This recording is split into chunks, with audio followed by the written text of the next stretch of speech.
Assalamualaikum warahmatullahi wabarakatuh. Selamat siang, salam sejahtera bagi kita semua. Om Swastiastu, Namo Buddhaya, salam kebajikan. Yang terhormat, Ketua Bawaslu DIY, yang kami hormati anggota Bawaslu DIY yang juga merupakan narasumber kita pada hari ini. Yang kami hormati Ketua dan anggota Bawaslu Kota Yogyakarta, yang kami hormati Kepala Sekretariat Bawaslu Kota Yogyakarta, yang kami hormati para kasubag di lingkungan Bawaslu Kota Yogyakarta, yang kami hormati para staf Bawaslu Kota Yogyakarta, yang kami hormati para peserta serta segenap hadirin yang mohon maaf manakala tidak dapat kami sebutkan satu persatu, namun tidak mengurangi rasa hormat kami pada siang hari ini. Puji syukur kehadirat Allah Subhanahu wa Ta'ala, Tuhan yang Maha Kuasa, karena atas limpahan berkat dan restunya pada siang hari ini kita dapat bertemu secara daring dalam acara Ngaji Demokrasi pada hari ini, hari Rabu tanggal 25 Februari 2026. Kita mulai. Hadirin dimohon berdiri.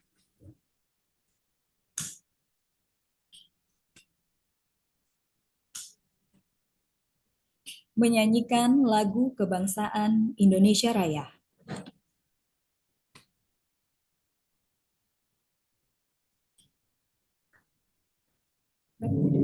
Mbak, ada suaranya, Mbak? Nggak ada suara. Mungkin karena background.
Hadirin disilahkan duduk kembali.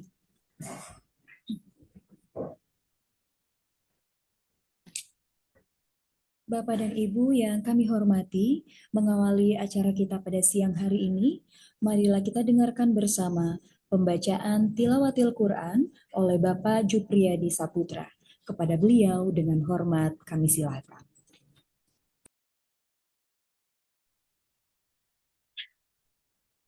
Assalamualaikum warahmatullahi wabarakatuh.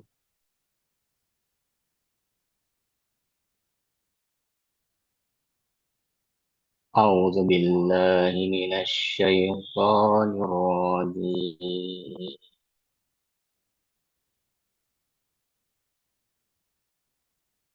Bismillahirrahmanirrahim.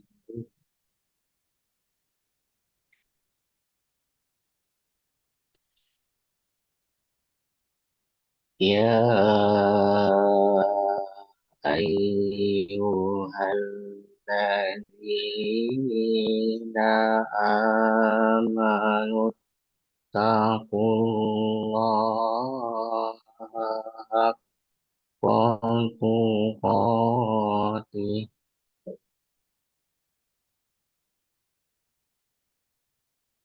ولا تموتن إلا وأنتم مسلمون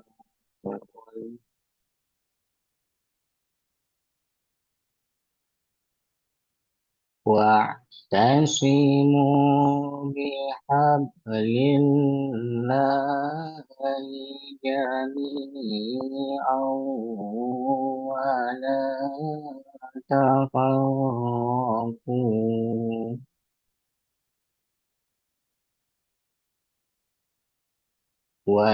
واذكروا نعمة الله عليكم إذ كنتم أعداء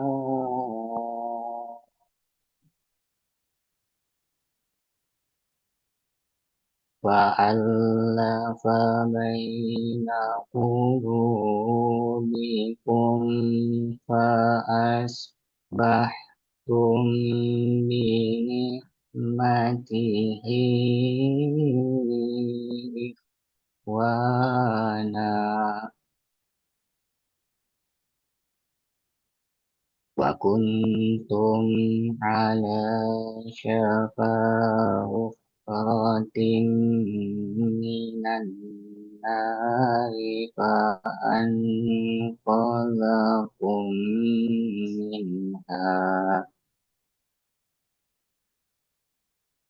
كذلك يبين الله لكم آياته لعلكم تهتدون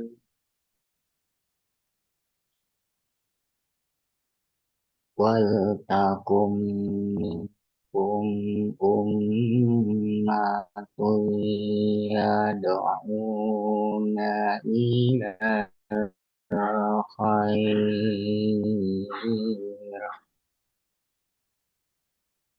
ويأمرون بالمعروف وينهون عن المنكر وأولئك هم المفلحون صدق الله العظيم. Assalamualaikum warahmatullahi wabarakatuh. Waalaikumsalam warahmatullahi wabarakatuh. Bapak dan Ibu yang kami hormati, selanjutnya marilah kita dengarkan bersama sambutan sekaligus pembukaan acara secara resmi oleh Ketua Bawaslu Kota Yogyakarta. Untuk itu kepada Bapak Andi Kartala, dengan hormat kami silakan. Terima kasih Mbak Lena. Sebelumnya, Assalamualaikum warahmatullahi wabarakatuh. Waalaikumsalam warahmatullahi wabarakatuh. Salam sejahtera untuk kita semua. Yang saya hormati dan saya muliakan Bapak Dr. Andes Muhammad Majib, MSI, selaku Ketua Bawaslu Daerah Istimewa Yogyakarta. Yang saya hormati Ibu Umi Iliana, selaku narasumber sekaligus anggota Bawaslu Daerah Istimewa Yogyakarta. Yang saya hormati sahabat-sahabat saya, Bu Siti Nurhayati, Pak Jantan Putra Bangsa, dan juga ada Pak Fajar Mazitu Saleh selaku Kasek Bawaslu Kota Yogyakarta, dan juga kawan-kawan peserta demokrasi yang sudah hadir pada hari ini, teman-teman yang saya banggakan, jajaran staf kesekretariatan Bawaslu Kota Yogyakarta yang sudah memfasilitasi acara pada siang hari ini.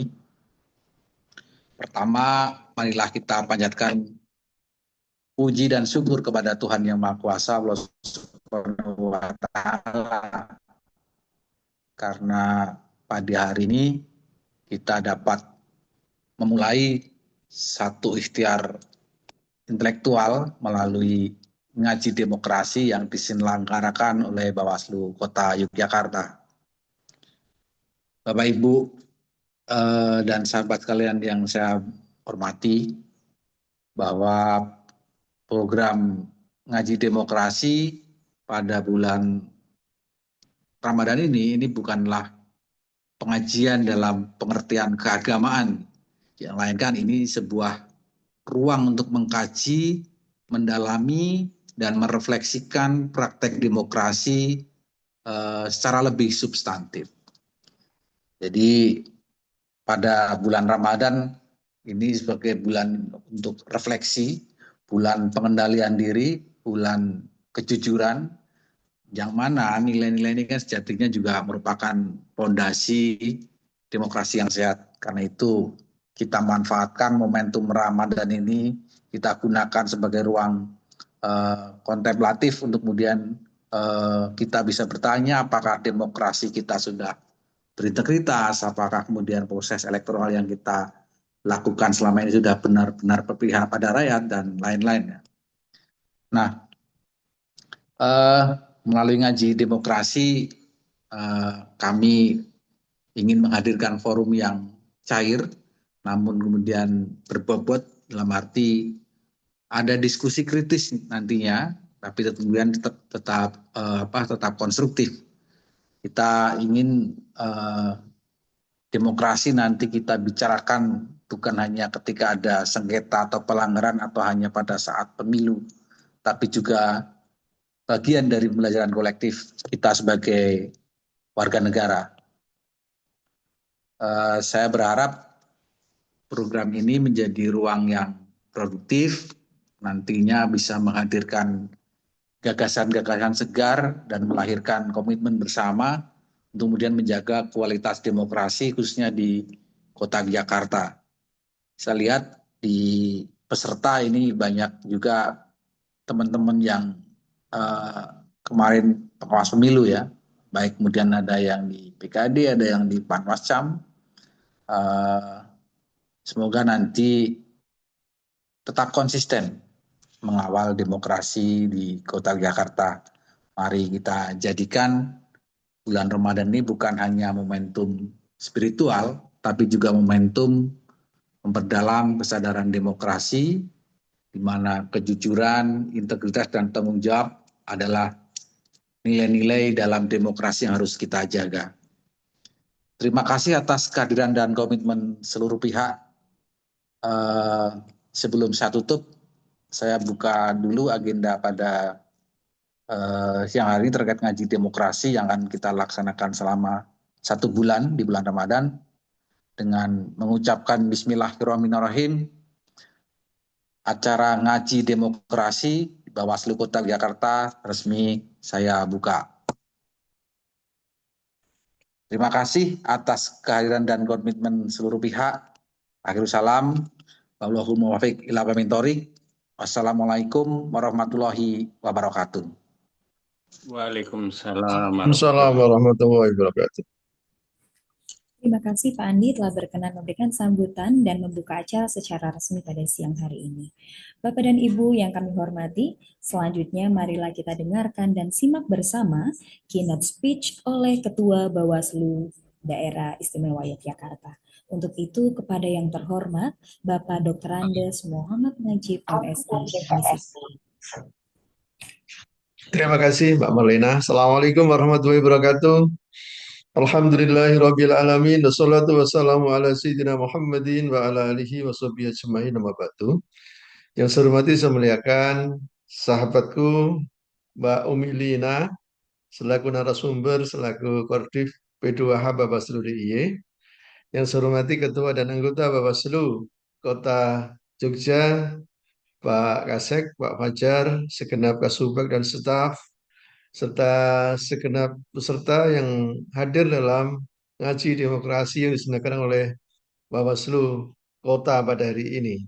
Alhamdulillah hari ini Bawaslu Kota menyelenggarakan kegiatan ngaji demokrasi.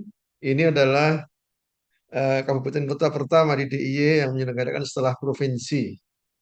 Jadi kick off-nya kan hari Senin kemarin, hari Selasa kita mengadakan di level provinsi, dan hari ini adalah yang pertama kota ini mendahului dengan kabupaten yang lain di DIY. Tentu kita berharap forum ini bisa dimanfaatkan semaksimal mungkin oleh semua pihak, baik dari jajaran Bawaslu Kota maupun juga para mitra ya.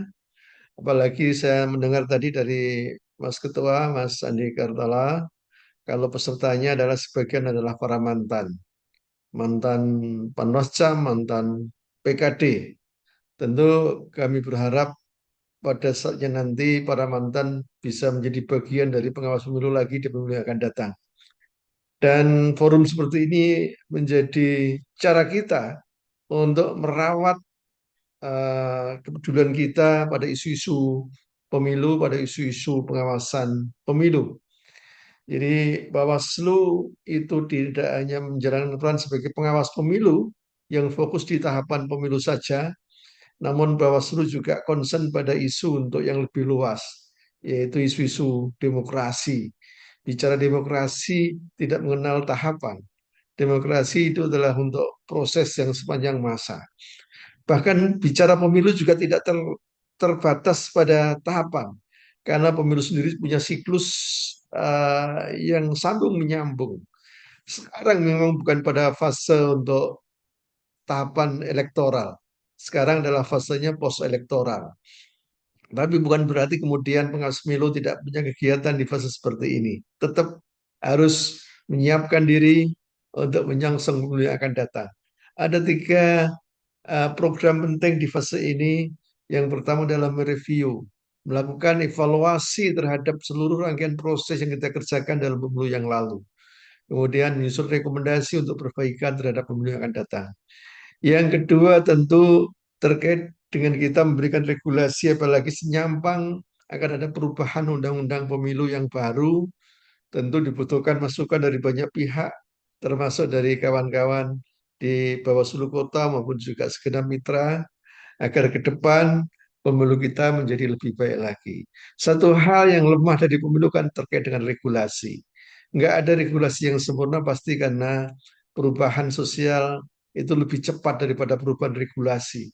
Dan karena itu tentu kita butuh masukan dari kawan-kawanku semuanya, termasuk di forum seperti ini. Kemudian juga di fase ini sesungguhnya kita harus merancang strategi. Strategi untuk apa? Untuk melakukan perbaikan ke depan.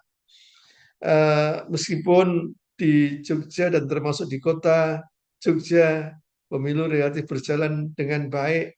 Jadi kita ini punya reputasi sebagai pengawas pemilu terbaik dan sekaligus bisa mengawal pemilu menjadi pemilu terbaik di Indonesia. Namun harus diingat yang namanya pelanggaran pemilu itu terus mengalami perubahan terkait dengan modusnya, terkait dengan soal apa namanya strategi yang diambil oleh para pihak, sehingga kita ini tidak boleh kalah ya. Kalah cepat, kalah pintar, kalah strategis dibanding dengan pihak-pihak yang punya potensi untuk melanggar pemilu. Karena apa? Bawaslu punya tugas untuk mengawal pemilu agar berjalan dengan baik, pemilu yang demokratis, pemilu yang berintegritas, pemilu yang free and fair. Tentu kita harus lebih maju, lebih sungguh-sungguh, lebih solid, lebih kompak untuk mempersiapkan segala sesuatunya. Karena apa? Karena kita ini dibentuk oleh undang-undang, diperintahkan oleh negara untuk mengawal pemilu di Indonesia. Tentu ini kerja yang berat, tapi harus kemudian kita tunaikan dengan penuh kesungguhan dan penuh keikhlasan. Mudah-mudahan kita bisa memulai dari kota Jogja untuk pengawasan pemilu yang terbaik di DIY, dan sekaligus kita mulai dari DIY untuk pengawasan pemilu terbaik di Indonesia. Sehingga dengan begitu maka ke depan reputasi kita sebagai provinsi dengan kualifikasi pemilu terbaik tetap bisa dipertahankan dan sebagai pengawas pemilu terbaik juga tetap bisa dipertahankan. Terima kasih kawan-kawan dari Bawaslu Kota. Mudah-mudahan tetap konsisten untuk terus-menerus menabur kebaikan, meningkatkan kualitas literasi demokrasi termasuk fokusnya di pengawasan pemilu di Kota Jogja. Alhamdulillah forum ini bisa menghadirkan para mantan Panwascam, para mantan PKD. Tentu dengan harapan dengan cara begini maka kita tetap bisa terus silaturahim, terus menjalin sinergitas untuk demokrasi yang lebih baik di Kota Jogja. Terima kasih, kurang lebihnya mohon maaf. Wallahul muwafiq ila aqwamit thoriq. Assalamualaikum warahmatullahi wabarakatuh. Assalamualaikum warahmatullahi wabarakatuh. Kami ucapkan terima kasih kepada Ketua Bawaslu DIY, Bapak Muhammad Najib, yang telah berkenan menjadi keynote speaker pada acara pembukaan Ngaji Demokrasi siang hari ini. Bapak dan Ibu yang kami hormati, selanjutnya kita akan memasuki sesi materi dan pada saatnya nanti akan dilanjutkan dengan sesi tanya jawab. Yang mana sesi ini akan dipandu langsung oleh Kasubag Pengawasan Pemilu dan Humas Bawaslu Kota Yogyakarta. Beliau akan bertindak selaku moderator kita pada siang hari ini. Untuk itu kepada yang kami hormati Ibu Winda Rizky Astuti disilahkan untuk memandu acara.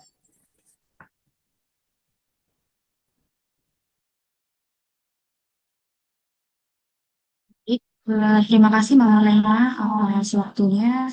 Yang terhormat Ketua Bawaslu Daerah Istimewa Yogyakarta, Bapak Muhammad Najib. Yang kami hormati Ibu Elina selaku narasumber dari Bawaslu DIY. Yang saya hormati Ketua dan juga anggota Bawaslu Kota Yogyakarta.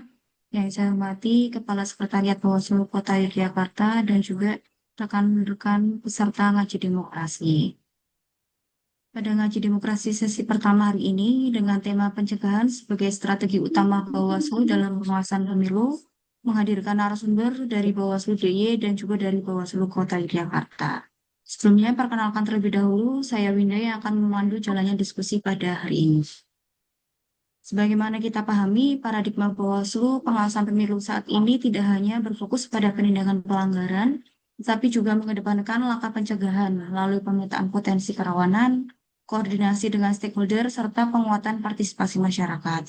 Oleh karena itu, kami menghadirkan narasumber yang berkompeten untuk menjelaskan lebih detail mengenai pencegahan di Bawaslu. Langsung saja kita berikan kesempatan pada narasumber pertama dari Bawaslu.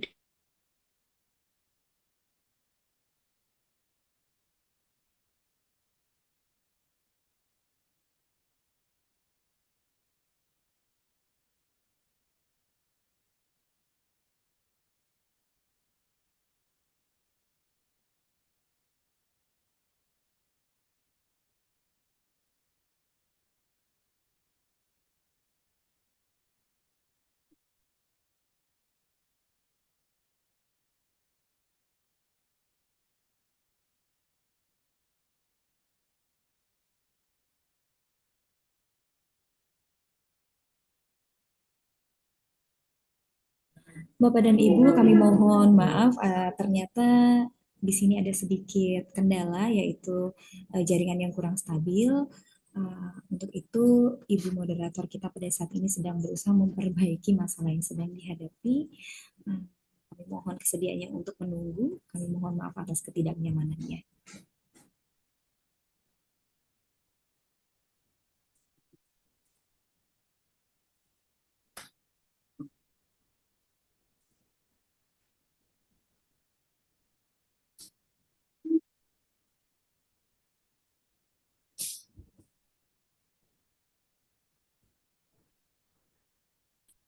Baik, Mohon maaf. sudah terhubung. Kami silahkan Ibu Winda.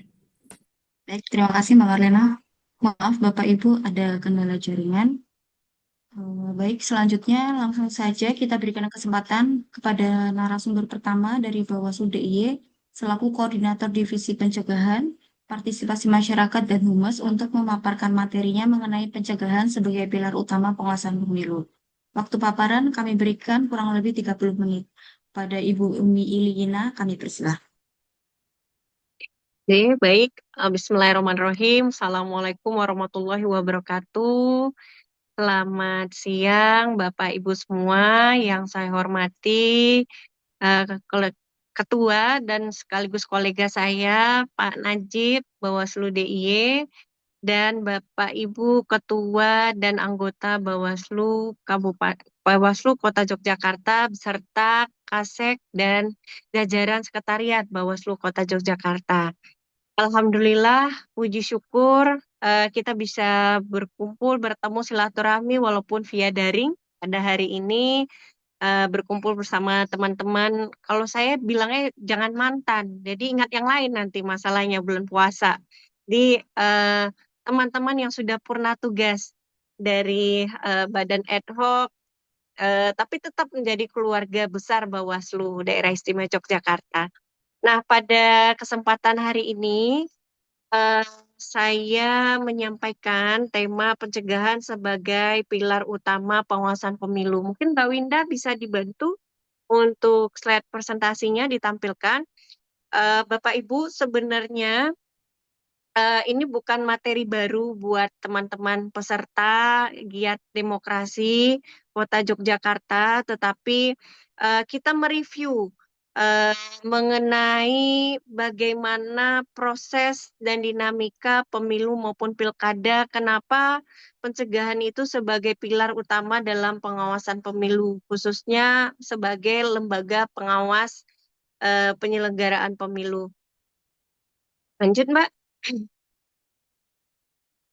Nah, kita berbicara bahwa ketika menyebut nama Bawaslu, pada umumnya masyarakat Indonesia itu masih dengan paradigma lamanya, yaitu dalam konsep bahwa Bawaslu itu fokus pada penindakan setelah terjadi pelanggaran, kemudian sebagai ujung tombak dari badan yang akan melakukan penanganan pelanggaran terlebih dahulu. Nah, itu paradigma lama. Di paradigma yang baru, Bawaslu itu lebih mengedepankan pencegahannya daripada penindakannya. Ini kenapa dia bergeser paradigmanya? Karena yang pertama, paradigma lama itu masih memfokuskan pada penindakan setelah terjadi pelanggaran, yang kemudian energi yang terserap pada penanganan kasus itu jauh lebih banyak. Ketiga, pengawasan dipersepsikan sebagai penegak sanksi. Kemudian hubungan dengan publik cenderung formal dan berjarak. Jadi Bawaslu itu sebagai badan pengawas, dia bergeser menjadikan paradigma baru agar dilakukan edukasi dan pembinaan terlebih dahulu. Sehingga paradigma barunya itu yang tadinya dia berada pada posisi penindakan, bergeser menjadi fokusnya pada pencegahan sebelum terjadi pelanggaran, kemudian mengidentifikasi potensi kerawanan sejak dini dan mengedepankan edukasi dan pembinaan agar jarak yang tadi dengan masyarakat bisa diminimalisir sehingga masyarakat juga ikut sebagai subjek dalam melakukan pengawasan. Lanjut. Nah, pencegahan itu meletakkan titik pertamanya adalah pemetaan strategis Bapak Ibu. Nah, di mana pemetaan strategisnya itu mengidentifikasi potensi pelanggaran sejak dini, termasuk di dalamnya itu pemetaan kerawanan berbasis data, misalnya indeks kerawanan pemilu, kemudian evaluasi tahapan sebelumnya. Kenapa ini penting dilakukan? Karena memang pemilu itu dia dinamis, regulasinya bisa tiba-tiba berubah. Kemudian juga pola atau modus pelanggaran yang dilakukan itu juga bisa berubah. Dulu tahun 2019 kampanye di media sosial itu belum semarak pemilu pada 2024. Sehingga apa? Sehingga dari peta pemetaan strategisnya dia berubah. Kalau dulu orang memetakan berapa nih anggaran kampanye yang dibutuhkan pada saat masa tahapan dan turun ke lapangan dan lain-lain. Nah, sekarang pemetaannya itu berubah bergeser karena di lapangan itu tidak menjadi primadona untuk peserta pemilu lakukan, tetapi bagaimana kos politiknya berubah sehingga misalnya 2024 lebih kepada kampanye di dunia era digital yang secara finansial itu kosnya jauh lebih kecil dibandingkan harus turun kampanye di lapangan, sehingga harus dilakukan pemetaan-pemetaan strategis. Kira-kira kalau bergeser dari pemetaan digital, resiko pelanggaran yang dilakukan atau potensi pelanggaran terbesar terjadi apa? Itu yang perlu dipetakan. Kemudian identifikasi aktor, wilayah, dan tahapan rawan. Nah, ini penting karena kita harus tahu dulu nih, potensi aktor yang melakukan pelanggaran siapa, kemudian wilayah rawannya di mana, terus tahapan yang potensi terjadi pelanggaran itu di mana. Nah, di sini letak preventif dari pencegahan dilakukan. Agar apa? Agar ketika ini sudah dipetakan, dia bisa diminimalisir, baik itu aktornya, wilayah terjadinya, maupun tahapan-tahapan rawan yang potensi untuk terjadi banyak pelanggaran. Nah, kemudian analisis pola pelanggaran yang berulang. Nah, ini juga perlu dilakukan. Misalnya isu-isu strategis yang potensi pelanggarannya terus terjadi, money politik. Kemudian potensi pada masa kampanye misalnya black campaign dan lain-lain gitu ya. Nah, ini bisa dilakukan analisis dengan pola-pola pelanggaran yang sering berulang dari masa pemilu ke pemilu. Dan yang terakhir, penyusunan prioritas pengawasan. Sehingga Bapak Ibu dengan dilakukannya pemetaan strategis ini memudahkan kerja-kerja pengawasan. Kita bisa menghemat energi jauh lebih ringan ketika kita sudah membuat skala prioritas pengawasan di daerah-daerah rawan misalnya, atau daerah-daerah yang di sana memang potensi pelanggaran besarnya terjadi. Nah, outputnya apa? Agar lahir seperti peta kerawanan tematik, kemudian strategi pencegahan berbasis resiko. Nah, lanjut.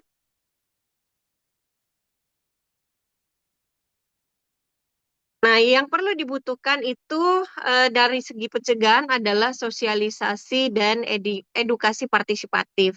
Nah, sosialisasi misalnya regulasi secara segmentatif, misalnya untuk pemilih pemula. Nah, pemilih pemula dengan perangkat desa, ASN, Polri, dan TNI tentu memiliki metode yang berbeda dan regulasi yang perlu disampaikan itu berbeda. Nah, inilah pentingnya kita melakukan edukasi sesuai dengan segmennya, sehingga tidak salah sasaran. Kemudian, terkait dengan penguatan desa atau kelurahan pengawasan partisipatif. Nah, di dalam strategi pencegahan, Bapak Ibu, Bawaslu mengedepankan partisipasi masyarakat. Nah, partisipasi masyarakat di dalamnya itu adalah salah satunya dengan melakukan pendekatan-pendekatan masyarakat dengan berbasis kampung atau desa atau komunitas. Nah, ini bisa dilakukan agar apa? Agar masyarakat atau desa kelurahan itu bisa memberikan edukasi sesuai dengan komunitasnya masing-masing. Nah, kemudian literasi digital, anti hoax atau anti politik uang. Nah, yang tidak kita duga Bapak Ibu, selain DIY itu sebagai kota pelajar, salah satu permasalahannya adalah banyaknya lumbung orang-orang pintar di DIY ternyata melahirkan sebuah permasalahan kompleks yang tidak dimiliki oleh provinsi lain. Misalnya apa masalahnya? Nah, sumber daya manusia yang tadi itu sangat tinggi secara kemampuan intelektual ternyata bisa disalahgunakan pada masa tahapan pemilu. Nah, contohnya apa? Pemilu 2024 kami menemukan fakta banyak mahasiswa yang dibayar sebagai buzzer misalnya. Nah, kemudian hoax dan disinformasi ternyata berdasarkan kolaborasi dengan teman kami, mitra strategis kami Mavindo, menemukan fakta salah satu potensi pelaku yang menyebarkan hoax itu ternyata juga lahir dari uh, kalangan lansia. Kenapa? Karena pertama mereka tidak dekat dengan teknologi, kemudian mereka menganggap bahwa informasi di dunia digital itu semua adalah informasi benar yang harus segera diberikan lewat WhatsApp dan lain-lain. Dan permasalahannya adalah dari kalangan lansia ini sulit untuk kita bisa menyampaikan secara persuasif di grup-grup WhatsApp keluarga misalnya. Karena apa? Karena memang kekhawatiran bahwa mereka adalah yang dituakan atau khawatir dikeluarkan dari kakak ketika mengcounter bahwa itu adalah hoax dan lain-lain. Nah, kemudian lagi kolaborasi dengan komunitas dan organisasi masyarakat. Nah, ini sosialisasi dan edukasi partisipatif yang kita bisa berikan kepada langkah-langkah strategis pencegahan kepada masyarakat. Tujuannya apa? Agar meningkatnya kepatuhan sukarela dan terciptanya budaya pengawasan kolektif yang dilakukan oleh masyarakat. Lanjut, Mbak Winda. Nah, kolaborasi multi pihak. Bapak Ibu, pencegahan tidak bisa dilakukan sendiri oleh Bawaslu. Wilayah Indonesia itu luas, dari Sabang sampai Merauke, negara dengan kepulauan terbesar di dunia. Kemudian SDM pengawas pemilu yang jumlahnya terbatas. Nah, karena hal faktanya demikian, maka kolaborasi multi pihak ini merupakan salah satu poin penting yang harus dilakukan oleh Bawaslu dalam melakukan pencegahan. Misalnya, sinergi dengan KPU, kemudian dengan aparat penegak hukum, dengan pemerintah daerah, kerjasama dengan media dan kampus, kemudian kemitraan dengan organisasi disabilitas, kelompok rentan, misalnya kelompok perempuan dan anak, kemudian forum koordinasi pencegahan tahapan. Nah, ini harus dilakukan. Kenapa? Karena tadi yang saya sampaikan di awal, bahwa luasnya wilayah Indonesia ini, maka potensi kerentanan, kerawanan, dan pelanggaran bisa saja terjadi. Kita di DIY, alhamdulillah, kita hanya 5 kabupaten kota. Tapi jangan senang dulu Bapak Ibu. 5 kabupaten kota ini bukan menjamin bahwa potensi pelanggaran itu bisa diminimalisir dengan optimal. Banyak hal-hal di luar prediksi kita bisa terjadi. Misalnya, dinamika politik dari provinsi tetangga misalnya, itu bisa mempengaruhi kontestasi politik yang terjadi di DIY. Dan itu bisa mempengaruhi bagaimana nuansa pencegahan ataupun dinamika yang terjadi dalam proses tahapan pemilu di DIY itu sendiri. Sehingga kolaborasi multi pihak ini menjadi outputnya untuk sistem peringatan dini kolektif bagi seluruh warga negara kita, bagi seluruh masyarakat DIY, kemudian penguatan legitimasi kelembagaan kita sebagai pencegahan tidak bisa dilakukan sendiri oleh Bawaslu. Lanjut. Nah, langkah strategis atau hal-hal intervensi dini yang perlu dilakukan oleh Bawaslu, yang pertama adalah imbauan tertulis kepada peserta pemilu, yang kemudian surat pencegahan dan rekomendasi administratif, yang ketiga pengawasan melekat pada tahapan rawan, dan yang keempat mediasi dini terkait dengan potensi sengketa proses. Ini gunanya apa? Gunanya meminimalisir pelanggaran terjadi. Yang kedua, potensi sengketa proses juga dapat diminimalkan. Lanjut. Nah, pencegahannya dalam bentuk apa? Pengawasan adaptif bisa dilakukan dalam bentuk monitoring isu faktual, media sosial misalnya, dinamika politik lokal. Nah, ingat Bapak Ibu, waktu tahun 2024, dalam debat kampanye para kandidat itu banyak isu-isu kelokalan yang muncul. Misalnya di kota Yogyakarta, yang sangat mencuat itu adalah isu terkait dengan sampah. Nah, pengawasan adaptif ini gunanya adalah kita melakukan preventif, jangan sampai isu-isu kelokalan ini menjadi amunisi bagi salah satu kandidat misalnya untuk melakukan black campaign kepada pihak yang lainnya.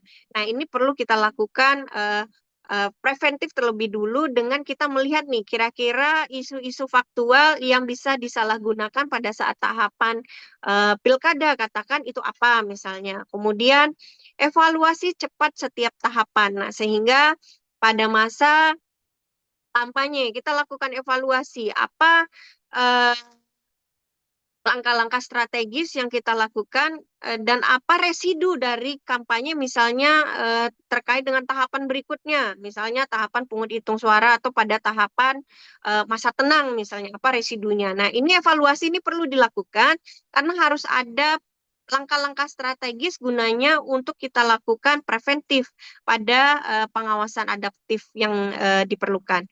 Nah, kemudian penyesuaian strategi berbasis situasi wilayah. Nah, kota itu menarik. Dibandingkan 4 kabupaten yang lain, kota punya ciri khas sendiri. Misalnya, kota itu secara SDM punya kualitas yang mumpuni. Tapi Bapak Ibu, secara partisipasi pemilih, kota juga punya dinamika tersendiri. Nah, pada saat DPT misalnya, DPT itu bisa ditemukan satu rumah warga itu ada 11 kakak atau 18 kakak. Tapi tidak diketahui kemana mereka tinggalnya. Nah, ini juga mempengaruhi nanti pada masa tahapan pungut hitung suara. Nah, jadi pengawasan-pengawasan adaptif ini perlu dilakukan agar apa? Agar nanti dia akan berimbas di tahapan yang mana potensi pelanggaran itu bisa terjadi. Nah, kemudian digitalisasi pengawasan. Nah, kita nggak bisa untuk menghindar dengan namanya teknologi digital hari ini. Pada tahun 2024, Bapak Ibu, Bawaslu DIY itu satu hari pernah dihacker menjadi situs judi online. Nah, ini yang terjadi, suka tidak suka kita harus bisa mengantisipasi bahwa serangan-serangan digital ini bisa mempengaruhi elektabilitas kepercayaan masyarakat terkait dengan proses pemilu yang terjadi. Nah, bagaimana dengan 2029? Tentu kita bisa menilai terkait dengan digitalisasi ini akan punya potensi pelanggaran yang tinggi. Eh, tapi permasalahannya adalah regulasi yang mengatur tentang digitalisasi ini belum dilahirkan oleh para pembuat undang-undang. Tapi dia berpengaruh terkait dengan proses tahapan pemilu, khususnya masa tahapan kampanye dan lain-lain. Nah, outputnya adalah pengawasan adaptif ini, Bapak Ibu semua, kita pengawasannya tidak kaku, tidak hanya berdasarkan regulasi, tapi kita bisa melihat bagaimana terjadinya potensi pelanggaran maupun pendekatan persuasif yang kita bisa lakukan di lapangan. Kemudian juga kita bisa cepat merespon perubahan modus pelanggaran yang terjadi. Jika kita kembali flashback tahun 2024, Bapak Ibu, jika di tahun 2029 masa kampanye itu diatur tentang batas kos politik atau bahan kampanye itu maksimal di 1 juta. Tapi di tahun 2024 Bapak Ibu itu tidak diatur sama sekali minimal berapa terkait dengan bahan kampanye.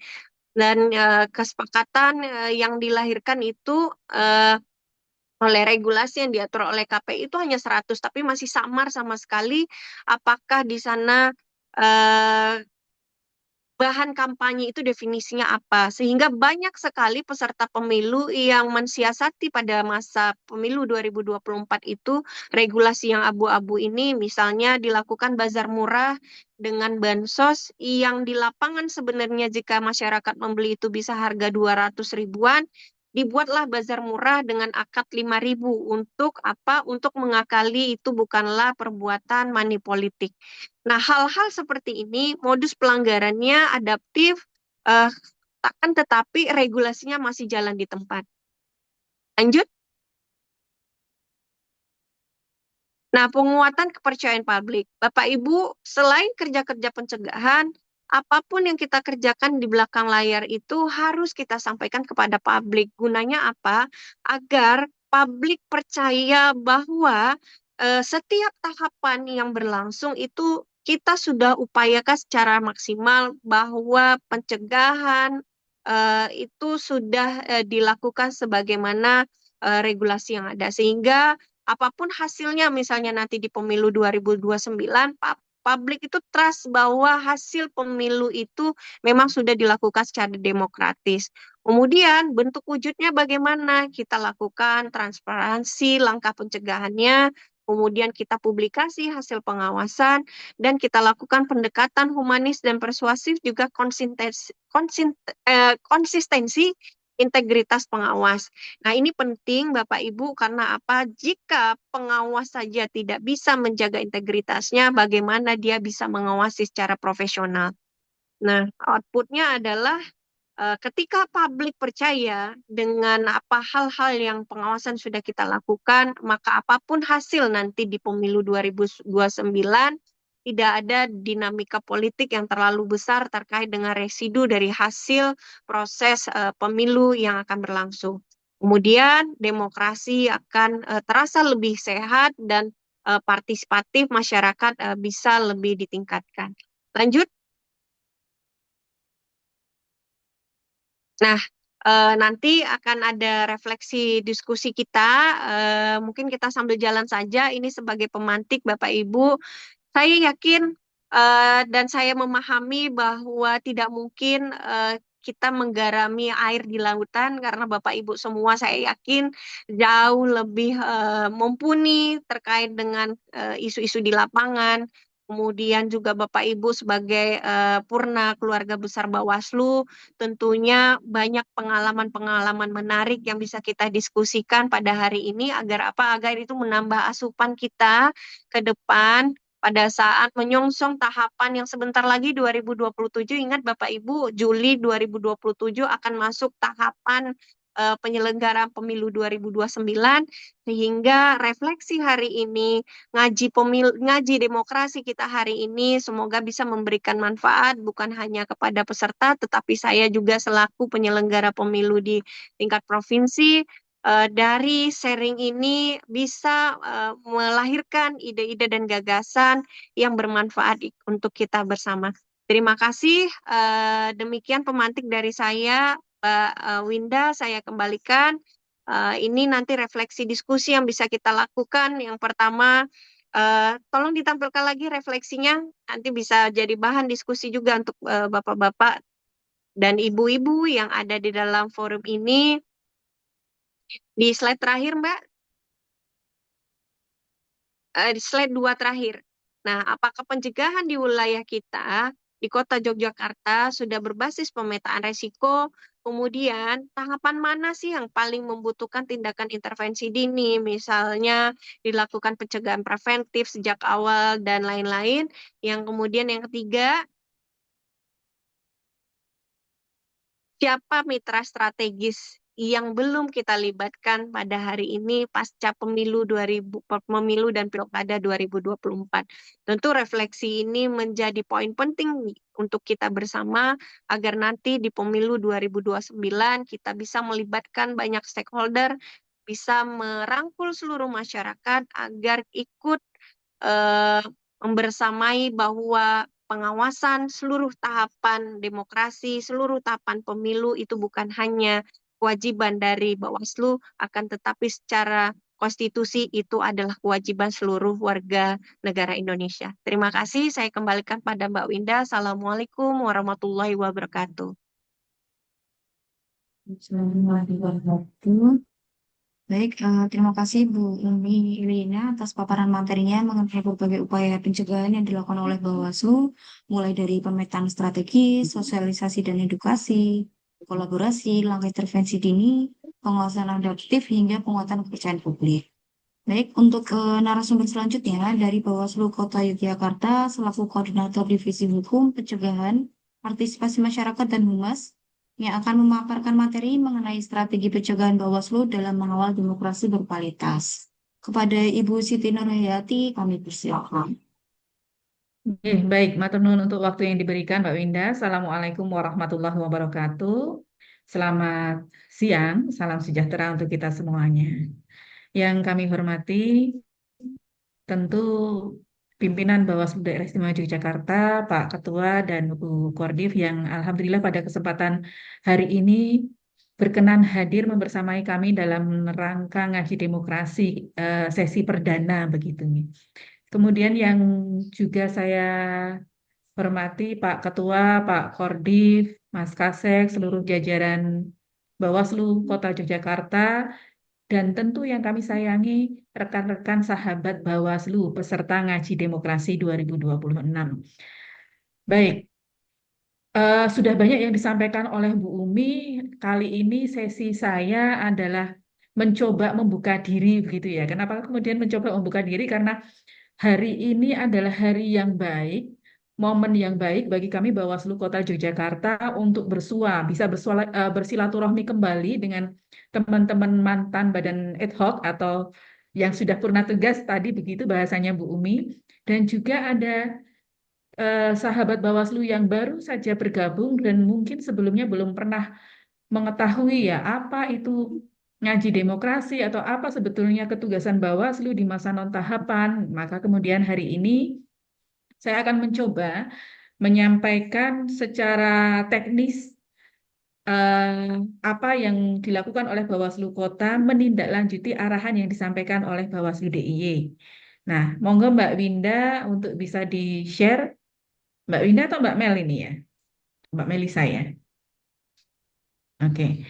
Jadi pada sesi ini saya akan menyampaikan terkait dengan strategi dan teknis pencegahan, tapi berfokus di masa non-tahapan ya. Kalau di masa tahapan, saya yakin teman-teman baik yang sudah berkecimpung di penyelenggara pemilu ataupun secara umum sebagai peserta atau mungkin juga sebagai pemilih pemilu, itu sudah memahami ketugasan Bawaslu secara umum. Tapi ketika kita berada pada masa non-tahapan, sebetulnya Bawaslu itu ngapain? Nah, ini yang akan coba saya sampaikan secara singkat dan kita langsung masuk ke slide yang berikutnya saja, Mbak.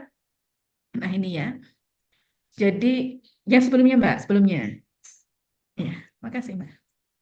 Ya, jadi kalau bicara demokrasi itu teman-teman nih, sahabat Bawaslu, sebetulnya proses demokrasi itu adalah proses yang tidak hanya berhenti pada masa demokrasi elektoral saja. Tidak berhenti di elektoralnya saja, tetapi proses demokrasi itu harus kemudian kita rawat secara berkelanjutan, berkesinambungan dengan program-program strategis yang tentu di situ ada amanah kelembagaan yang kemudian diberikan oleh Bawaslu RI kepada kami melalui Bawaslu DIY. Sehingga disinilah di masa non-tahapan ini Bawaslu mencoba memanfaatkan momen untuk membangun fondasi. Bagaimana kemudian pencegahan yang menjadi ruh pengawasan itu bisa kita tindak lanjuti sesuai dengan amanah Bawaslu RI dan kemudian disesuaikan dengan karakteristik Kota Yogyakarta. Dan pada momen-momen ini kita juga akan mencoba untuk kemudian melaksanakan ketugasan kami berfokus kepada demokrasi yang lebih substantif. Ini yang akan kita sampaikan kepada masyarakat melalui forum-forum yang kita gandeng, begitu ya. Kita lanjutkan untuk landasan hukumnya, kita next saja, Mbak. Kita masuk ke, nah ini yang perlu kita pahami kalau berbicara ketugasan Bawaslu di pengawas pemilu tadi ya, ini menjawab pertanyaan yang mungkin muncul di beberapa pihak begitu. Bawaslu itu ngapain kalau pada masa non-tahapan pemilu? Padahal di non-tahapan pemilu itu jelas tidak ada agenda resmi elektoral. Namun demikian, dinamika politik itu tetap berlangsung. Di situ ada proses-proses pengambilan kebijakan oleh para pemimpin yang telah kita pilih kemarin, kemudian ada proses-proses yang lain dalam rangka mewujudkan demokrasi tadi, ada juga potensi-potensi yang perlu kita waspadai, mulai dari proses dalam tanda petik ya, politik uang secara terselubung, politisasi bantuan sosial, disinformasi digital, ini yang akan kemudian menjadi fokus dari Bawaslu untuk memberikan edukasi terkait hal-hal ini. Upaya preventif ini yang kemudian tadi disampaikan oleh Bu Umi menjadi salah satu mandat pencegahan yang kemudian harus dilakukan oleh Bawaslu Kota. Prinsipnya adalah eling, lan waspodo gitu ya kalau bicara apa filosofi Jawanya. Kita selalu berusaha melakukan ketugasan untuk menjaga supaya demokrasi di Kota Jogja berjalan dengan baik ke depan. Next, Mbak. Untuk tantangan kualitas demokrasi tadi juga sudah disampaikan, setidaknya hal ini juga terjadi di sekitar kita, begitu kalau bicara pemilu, pilkada, itu kita selalu berhadapan dengan pragmatisme politik. Rendahnya literasi demokrasi, politik yang transaksional, polarisasi opini publik, atau bahkan yang menjadi keprihatinan kami adalah minimnya partisipasi pengawasan.